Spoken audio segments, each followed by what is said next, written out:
During these 3 months living by the river, Mama Adanna had developed a completely new routine.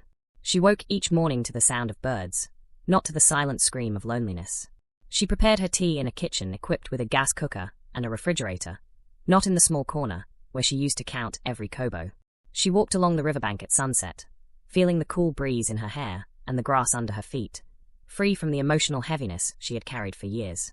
She had also started helping other older women who, like her, had been abandoned by their families. Mama Chitty had moved to a flat near her house, and together they had created a small support group for women in similar situations. On Wednesday afternoons, they gathered in Mama Adanna's parlor to share stories, survival strategies, and of course, her food. Freedom, Mama Chitty had told her during one of those meetings, is realizing you don't need the approval of those who hurt you to be happy.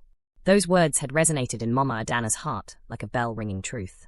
For the first time in decades, she was living for herself, not waiting for calls that never came, not cooking for children who never visited, not dreaming of family gatherings that existed only in her imagination.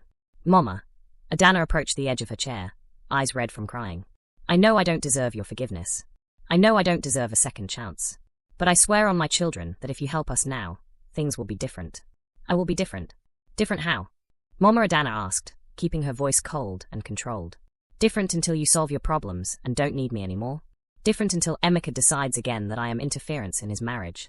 Emeka stood up abruptly, finally showing his true nature when he realized his manipulation was not working. Look, Mama Adanna, I understand you have resentment, but the reality is that everyone makes mistakes in families. The important thing is to move forward, not to remain stuck in the past.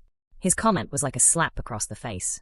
After 14 years of deliberate abandonment, he had the nerve to minimize her pain as remaining stuck in the past, as if her suffering were a stubborn choice rather than a direct result of their cruel actions.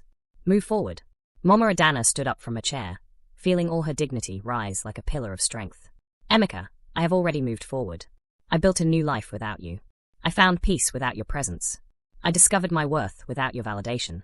Adanna covered her face with her hands, sobbing with a desperation that would have broken Mama Adanna's heart years ago. But the heart they had known had died slowly over 14 years of indifference, and had been reborn as something stronger, wiser, more selective with its love. You don't understand, do you? Mama Adanna continued, walking toward the window overlooking the river. You came here expecting to find the same broken woman you abandoned 14 years ago. You expected to find someone so desperate for family love that she would pay any price for a few crumbs of affection. The truth was that during the first years after their abandonment, she would indeed have paid any price. She would have sold her soul for a phone call from Adanna. She would have given everything she owned for an afternoon with her grandchildren. She would have begged for forgiveness for offenses she never committed, just to be part of their lives again. But time and pain had taught her valuable lessons about self-love and dignity. The afternoons with Mama Chitty and the other women had shown her that family abandonment was more common than she thought, and that surviving it was not only possible, but could be the beginning of a more authentic life. For years I blamed myself, she confessed, still looking out at the river. I thought I had failed as a mother, that I had been too involved, too present, too loving. I tortured myself looking for the exact moment I lost my daughter. She turned to face them directly. Adanna looked genuinely devastated, as if she were finally understanding the magnitude of the damage they had caused. Emeka, on the other hand, showed signs of impatience and frustration, clearly calculating whether it was worth continuing this strategy or trying a different approach. But eventually I understood the truth, Mama Adanna continued. I didn't lose my daughter because of something I did wrong. I lost her because she chose a man who considered a present mother-in-law a threat to his weak masculinity. I lost her because she valued her husband's approval more than her mother's love.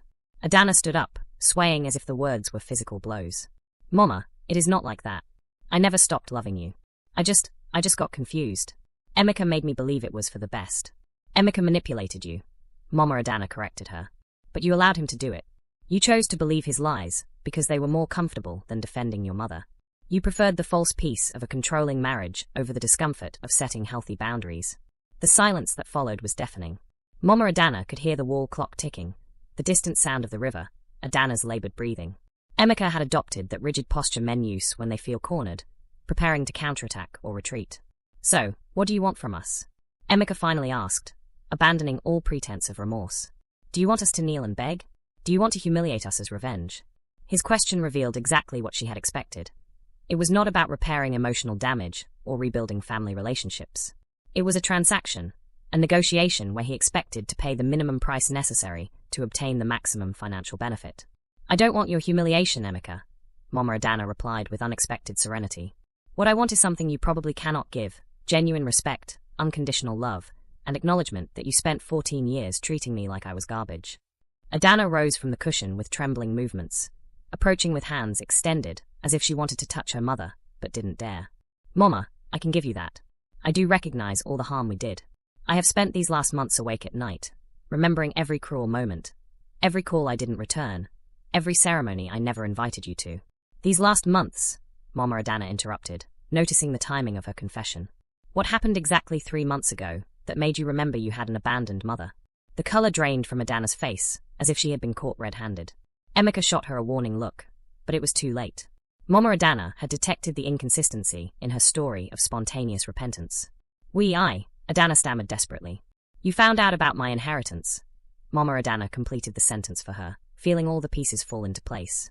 Someone told you about my new house, about my new financial situation. That is why you are here. Not for love, not for genuine remorse, but because you discovered that the mother you threw away now has money. Emeka tried to take control again, but his mask had cracked completely. Mama Adanna, that is not true. Of course we heard about your good fortune, and we are happy you are well, but we came because you are broke, Mama Adanna interrupted with coldness that cut like a blade. You came because you desperately need money, and I am your last option. You came because you calculated that 14 years of abandonment could be forgiven with some well-acted tears and empty promises. The truth about how they found out had come to Mama Adanna the week before through Mama Chidi. Her nephew worked at the land registry and had overheard conversations about the woman who sold akara, who now owned property worth billions. News travels fast in Nigerian communities, especially when it involves such dramatic transformations. It was the people at the motor park who spread the news, Mama Chidi had explained during one of their tea afternoons. They say Adanna and Emeka have been asking around about you, wanting to know if it is true you became rich overnight. That information had been like medicine against any foolish hope Mama Adanna might have harbored for a genuine reunion. When she saw them appear at her gate, she already knew exactly why they were there and what they wanted from her. Mama, yes, we found out about your inheritance, Adanna finally admitted, tears streaming down her cheeks. But that does not mean we are here only for money. We are here because we realized we made the biggest mistake of our lives. You realize now? Mama Adanna asked, walking to the kitchen and pouring herself a glass of cool water. You did not realize during the 14 years I spent crying over your absence. You did not realize when I spent 3 Christmases in a row so sick with heartbreak that I could not even attend church. You did not realize when I had to sell my wedding jewelry to pay for medicine.